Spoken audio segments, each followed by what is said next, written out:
Hello दोस्तों, मैं राशिद खान। हमारे YouTube channel advance in classes में आपका स्वागत है। आज जो हमारा टॉपिक है वो है इम्पेरेटिव सेंटेंस। इम्पेरेटिव सेंटेंस को एक्टिव से कैसे ट्रांसफॉर्म करते हैं उसकी हम बात करेंगे। इम्पेरेटिव सेंटेंस होते क्या हैं? जो वर्ब से स्टार्ट हो, वर्ब की फर्स्ट फॉर्म से, या do not, don't, always, never, please, kindly या लेट या लेटस, इनसे अगर आपके सेंटेंस स्टार्ट होते हैं तो वो आपके इम्पेरेटिव होंगे। ठीक है, अब इम्पेरेटिव को कैसे बनाते हैं उसके कई सारे रूल्स हैं, तो उन पर डिस्कस करेंगे, क्योंकि एग्जाम में, कॉम्पिटिटिव एग्जाम में इस तरह के आपको मिलेंगे एक्टिव से पैसिव ट्रांसफॉर्म करने के लिए, और ये इम्पेरेटिव अक्सर पूछे जाते हैं। तो इसके कई सारे रूल्स हैं, तो कौन सा वाला सुटेबल है आपके एग्जाम में? अगर उन्होंने ऑप्शन दोनों ही दे रखे हैं और दोनों ही आपको ठीक लग रहे हैं, दोनों से ही बन जाता है इम्पेरेटिव सेंटेंस, कई तरीके से बन जाता है, लेकिन आयोग किसी और को मान रहा है, आप किसी और को मान रहे हैं, तो उस कन्फ्यूजन को कैसे दूर करें वो आज हम यहाँ सीखेंगे। ठीक है, तो जैसे कि पहला इसमें रूल दिखाया गया है कि जब अगर इम्पेरेटिव सेंटेंस में ऑब्जेक्ट दिया हो तो उसको हम बनाते हैं लेट से। जैसे कि ये देखो, ओपन वर्ब से स्टार्ट हुआ है और ओपन के बाद में यहाँ ऑब्जेक्ट दे रखा है, तो इसे बनाएंगे लेट से। पहले लिखेंगे लेट, फिर जो ऑब्जेक्ट है उसे लिखेंगे द विंडो, फिर बी लिखेंगे और फिर वर्ब की थर्ड फॉर्म ओपनड, इस तरीके से। सेकेंड है फिनिश वर्ब है, द वर्क ऑब्जेक्ट है, तो लेट, फिर द वर्क, फिर बी और फिर finished, let the work be finished, इस तरीके से बनाएंगे। थर्ड वाला देखो, वॉश हमारा क्या है वर्ब, द क्लॉथ्स क्या है ऑब्जेक्ट, तो लेट द क्लॉथ्स, फिर बी, फिर वॉश्ड, इस तरीके से। इसमें डिलीवर वर्ब है, द पार्सल ऑब्जेक्ट है, तो पहले लिखेंगे लेट, फिर लिखेंगे द पार्सल, फिर लिखेंगे बी और फिर डिलीवर की थर्ड फॉर्म डिलीवर्ड, इस तरीके से बनाते हैं ये। नेक्स्ट है आपका, अब अगर ऑब्जेक्ट नहीं दिया है तो कैसे बनाएंगे? तो यू आर ऑर्डर्ड का यूज़ करके बनाएंगे। जैसे कि सिट डाउन क्वाइटली, इसमें कोई ऑब्जेक्ट नहीं है, तो हम क्या लिखेंगे? यू आर ऑर्डर्ड, फिर टू, इतना अपने पास से ऐड करेंगे और बाकी सेम टू सेम ऐसा ही लिख देंगे, सिट डाउन क्वाइटली, इस तरीके से। नेक्स्ट है कम हियर इमीडिएटली, ऑब्जेक्ट नहीं है इसमें, फिर बनाएंगे यू आर ऑर्डर्ड टू, इतना लिखने के बाद कम हियर इमीडिएटली, इस तरीके से बनाएंगे ये। नेक्स्ट है आपका लीव नाउ, इसमें भी ऑब्जेक्ट नहीं है, वर्ब है, तो you are ordered to leave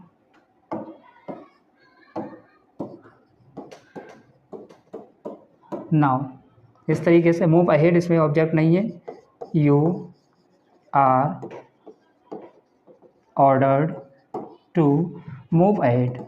तो जब भी ऑब्जेक्ट अगर नहीं है तो आप उसको you are ordered, you are advice, इनसे रिक्वेस्ट से बनाते हैं। ठीक है, इस तरीके से। ऑब्जेक्ट दिया होगा तो लेट से बनाएंगे, लेकिन एक सेंस आपको और भी ध्यान रखना है, अगर ऑब्जेक्ट दिया है लेकिन परमिशन, रिक्वेस्ट या एडवाइस उसका उसमें सेंस जा रहा है, या तो कोई परमिशन दे रहा है या रिक्वेस्ट की जा रही है या किसी को सलाह दी जा रही है और ऑब्जेक्ट भी है, तो वो आप लेट से नहीं बनाएंगे, वो बनाएंगे शुड बी से, ये सुटेबल रहता है। ऑब्जेक्ट उसमें भी था पहले वाले रूल में, लेकिन उसमें ना तो परमिशन की, ना रिक्वेस्ट की, ना एडवाइस की, इनकी बात नहीं थी। अगर इनका सेंस आपको मिले तो आप इससे बनाएं। जैसे कि रिस्पेक्ट एल्डर्स, एल्डर्स की रिस्पेक्ट करो, बड़ों की सम्मान करो, तो यहाँ एडवाइस है, शुड से बनाएंगे एल्डर्स, फिर शुड बी, फिर रिस्पेक्टेड,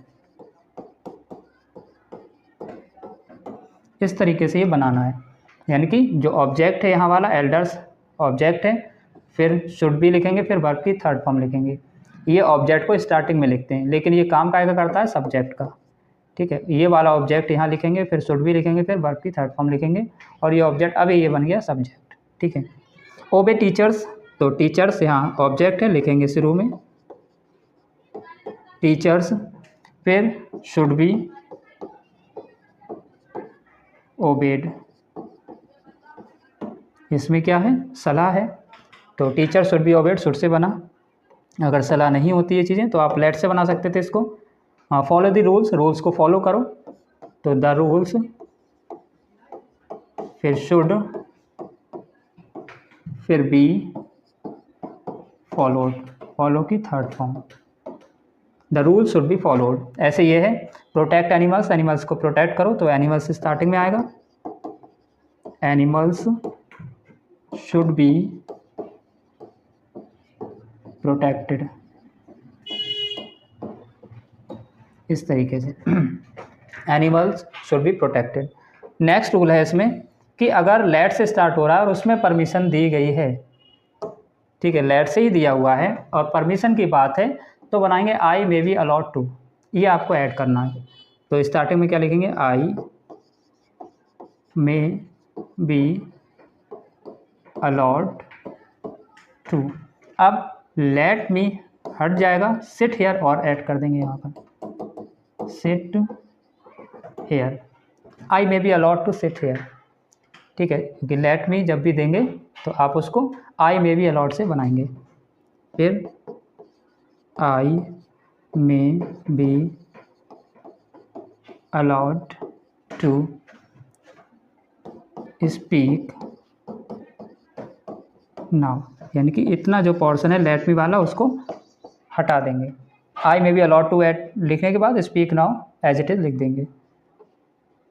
जब लेट से स्टार्ट हो, परमिशन दी गई हो, लेट मी, ठीक है, I may be allowed to enter the room,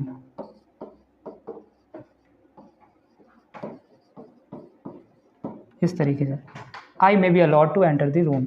ये है लेट मी हेल्प यू, तो I may be allowed to help you, इस तरीके से ये बनाते हैं, I may be allowed to help you, ठीक है। नेक्स्ट आपका जो रूल है इसका, लेट और अस दिया हो तो वो सजेशन वाले सेंस में आता है, और उसमें ऑब्जेक्ट भी दिया हो तो बनाएंगे शुड से। तो ठीक है, लेटस दिया है और सजेशन दिया है तो बनाएंगे शुड से। अब जो ऑब्जेक्ट है उसको पहले लिखेंगे यहाँ पर सब्जेक्ट की जगह पर हिम, हिम का ऑब्जेक्टिव केस क्या हो जाएगा, ही, फिर शुड बी, फिर वर्ब की third form help, let us help him, he should be help, इस तरीके से आप बना देंगे। फिर let us complete the work, तो the work should be completed, the work should be completed, इस तरीके से बनाएंगे। The work should be complete, let us हट जाएगा, उसमें लेट मी को हटा रहे थे, इसमें लेटस को हटाएंगे और शुड में उसको बना देंगे। तो एग्जाम में आपको कंफ्यूज नहीं होना, ये देखना है लेटस है, लेट मी है, या हमारा परमिशन दिया है उसमें ऑब्जेक्ट है, या परमिशन रिक्वेस्ट वाला सेंस है, कौन सा है, तो उसी हिसाब से आपको ऑप्शन को सिलेक्ट करना है। एग्जाम में कंफ्यूज करने के लिए आपको दो बिल्कुल सही दे रखे होंगे, लेटस वाला इस तरीके से बना के दे दिया और दूसरा वाला भी दे रखा होगा, तो आपको ये सेंस देखना है कि कैसे आपको ठीक कौन सा वाला ज़्यादा सुटेबल है यहाँ पर, ठीक है तो करेक्ट, वो भी करेक्ट है, ये भी करेक्ट है, ऑब्जेक्ट दे रखा है, लेकिन कौन सा वाला ज़्यादा करेक्ट है वो बात देखना है। Let us clean the room, फिर शुड बी क्लीन्ड, इस तरीके से। नेक्स्ट है let us support the poor, तो होगा the poor should be supported, इस तरीके से, the poor should be supported. Next है आपका, अगर लेट से स्टार्ट है और ऑब्जेक्ट नहीं दिया है तो इट इज़ सजेस्टेड से आप बनाएंगे, और लेटेस्ट से तो है स्टार्ट लेकिन उसमें ऑब्जेक्ट नहीं है तो बनाएंगे इट इज़ सजेस्टेड, इतना ऐड कर देंगे आप शुरू में, इट इज़ सजेस्टेड और फिर दैट क्लॉज लगा करके बी शुड के बाद में वेट हियर ऐसे ही लिख देना है। ये स्ट्रक्चर ऐसे होगा। अगर आपका मतलब इसमें ऑब्जेक्ट नहीं दिया है और लेटर से दे रखा है तो इट इज़ सजेस्टेड दैट इतना लिखेंगे, फिर बी शुड ऐड करेंगे क्योंकि अस बी का सेंस देता है, और उसके बाद में इतना पूरा ही लिख देंगे क्योंकि लेटर्स को हटा देते हैं। तो it is suggested that we should wait here, इस तरीके से बनाना है। जैसे कि ये है,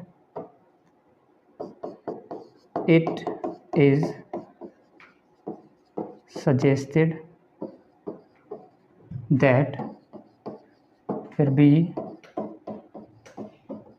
शुड स्टे इनसाइड, इतना ऐड कर देना है।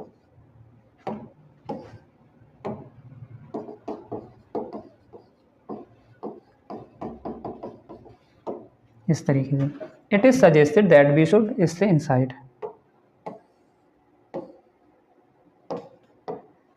जैसे देखो, let us go now, object नहीं है, इट इज़ सजेस्टेड, फिर that we should go now, इस तरीके से it is suggested that we should go now. फिर इसमें लिखेंगे it is suggested that we should sit quietly,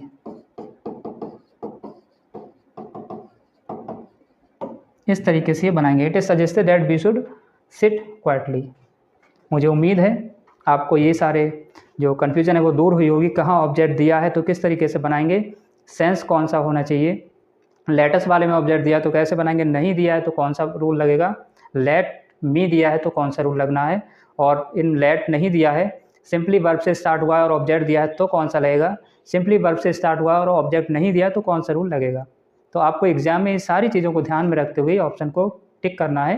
क्यों? क्योंकि उसमें 2 ऑप्शन बिल्कुल करेक्ट दे देते हैं इम्पेरेटिव, क्योंकि सब ये जानते हैं कि एक इम्पेरेटिव सेंटेंस कई तरीके से बन जाता है। तो सही दे देंगे वो आपको ये कंफ्यूज करने के लिए कि हमने तो ये भी पढ़ा, ये तो भी तो करेक्ट होता है। लेकिन करेक्ट में और ज़्यादा करेक्ट में ये डिफरेंस होता है कि वहाँ पर कौन सा सुटेबल है, उस जो उन्होंने गिवन जो सेंटेंस है वहाँ पर एग्जाम में जो उन्होंने दिया है उसके अकॉर्डिंग कौन सा वाला सेंस करेक्ट है। ठीक है, मिलते हैं फिर किसी नेक्स्ट वीडियो में। Thank you.